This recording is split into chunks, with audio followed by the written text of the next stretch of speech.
katakan mencintaiku. Seperti yang Ronald minta, setelah pulang kerja, Mita mengajak Reta dan Zara untuk menemaninya jalan ke mall. Meski dalam perasaan yang buruk dan tubuh yang tidak nyaman, Mita tetap menghabiskan uang suaminya. Ya, menghabiskan uang suaminya. Lalu, nanti minta diisi lagi.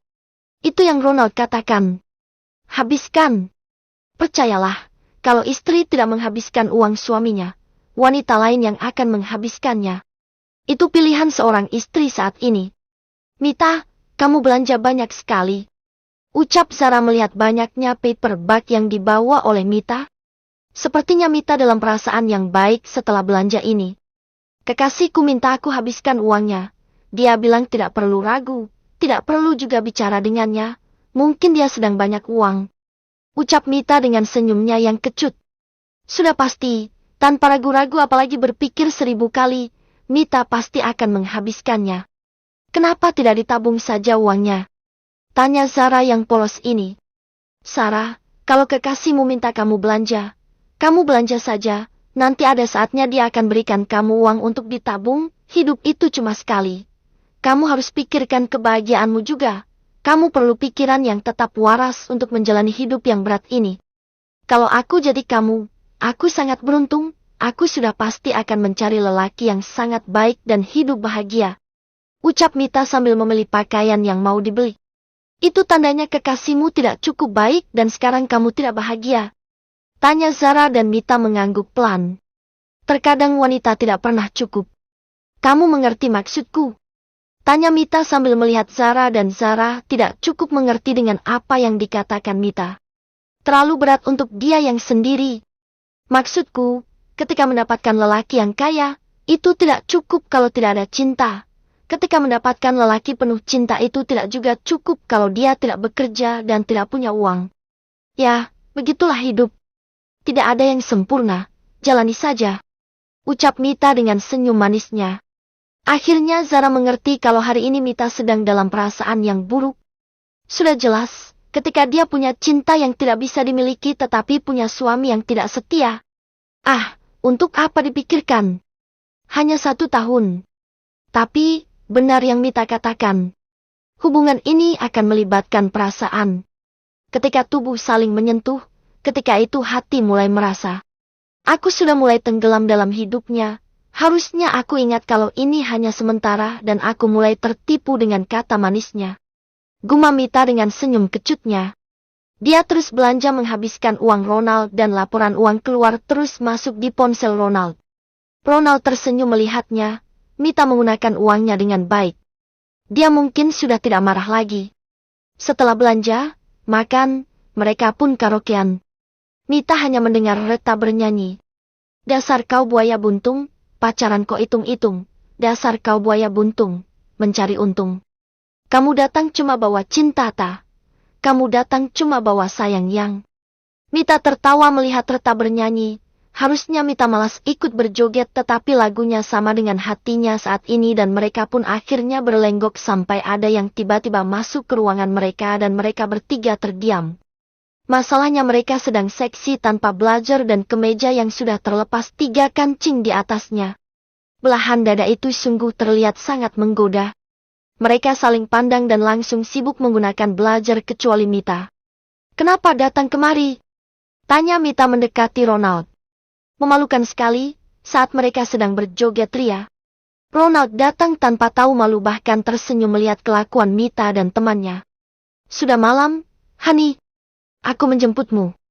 Ucap Ronald dan Mita melengos. Dia sedang butuh hiburan dan sekarang dia bahagia bersama ketiga temannya. Mita pun melirik ke belakang.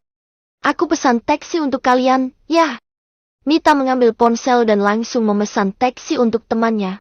Suara Mita itu lembut sekali, dia juga tidak pernah teriak. Bahkan Mita bukan teman yang pelit, dia juga membeli satu pakaian yang sama untuk kedua temannya. Besok mereka akan pakai couple. Aku pulang dulu, tidak apa, kan? Tanya Mita dan Reta. Zara mengangguk dengan senyum canggungnya. Untung mereka tidak mabuk. Pulanglah, besok juga ketemu di kantor. Ucap Reta dan Mita pulang dengan Ronald. Ronald mengambil tangan Mita dan menggenggamnya lalu mencium tangan Mita dengan lembut. Kamu kenapa? Tanya Mita melihat Ronald yang menatapnya dengan lembut. Kamu belum memaafkan aku.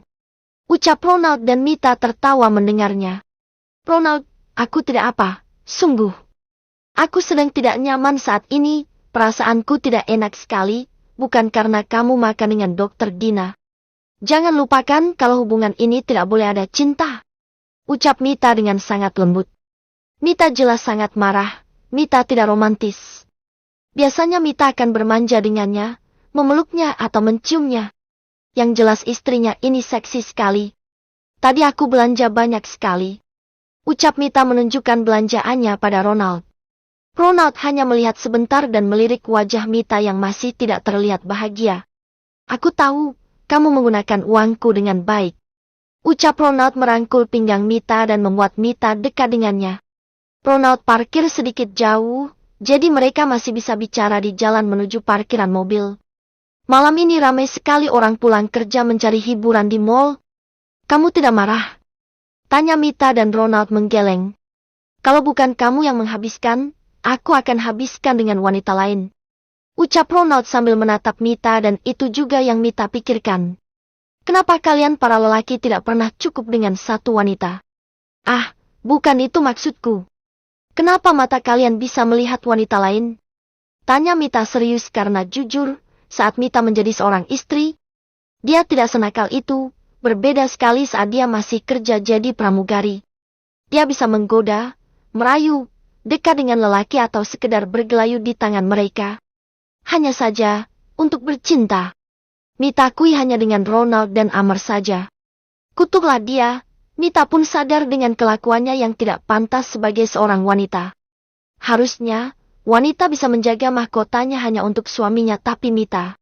Demi silaunya harta, dia berikan semua pada Ronald dan berakhir dicampakkan. Maafkan aku, kamu ingin aku bersamamu maka terimalah aku menjadi suami seutuhnya. Bukankah seperti katamu? Kita hanya menikah kontrak.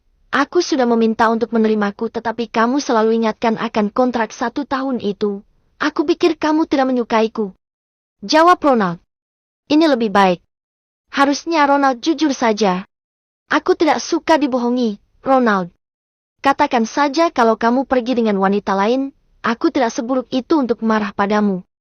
Hanya saja, aku jadi merasa dibodohi. Ucap Mita masuk ke dalam mobil. Ronald mendekati Mita dan mencium bibirnya. Biasanya Mita akan membalas tetapi kecupan itu terasa sangat datar. Kamu menyukaiku? Tanya Ronald dan Mita menggeleng. Tidak, aku hanya tidak suka dibohongi, itu menyakitkan. Ucap Mita. Ronald menyugar rambutnya. Tidak enak sekali ternyata kalau istri marah. Aku tidak akan bertemu dengannya lagi, aku janji. Ronald, aku bukan memintamu untuk bicara seperti itu. Aku bukan mau membatasi pergerakanmu dengan wanita lain. Aku sadar kamu siapa dan aku siapa. Jangan bohongi aku. Biarkan hatimu siap menerima apa yang kamu lakukan. Ucap Mita tersenyum. Saramita. Sepertinya setelah 1 tahun nanti, entah kenapa Ronald sangat yakin kalau Mita akan meninggalkannya. Ini yang terakhir, bisakah jangan seperti ini lagi, Hani? Aku tidak bisa melihatmu seperti ini. Aku semangat ketika kamu tersenyum, tolong maafkan aku. Berulang kali Ronald minta maaf dan Mita mengangguk. Aku maafkan. Mita pun sudah mulai tersenyum dan memeluk Ronald dengan erat. Katakan bagaimana cara menghindari menyukai wanita seperti ini. Mita wanita yang berbeda dari wanita yang dikenalnya. Kalau Ronald lepaskan, lelaki lain yang beruntung mendapatkan Saramita. Aku sungguh hanya makan siang, tidak ada sentuhan. Tidak juga aku mengagumi kecantikannya seperti aku kagum padamu. Ucap Ronald. Mita bukan hanya cantik wajahnya tetapi perilakunya juga. Itulah kenapa bisa menyentuh hati Ronald. Kalau hanya cantik wajahnya, banyak mantan terindah, teman tapi mesranya yang cantik-cantik. Kamu tidak perlu memujiku seperti itu. Ucap Mita tersenyum. Kata-kata itu bisa bohong, tetapi tanpa bicara, Mita tahu siapa yang mengaguminya dengan tulus.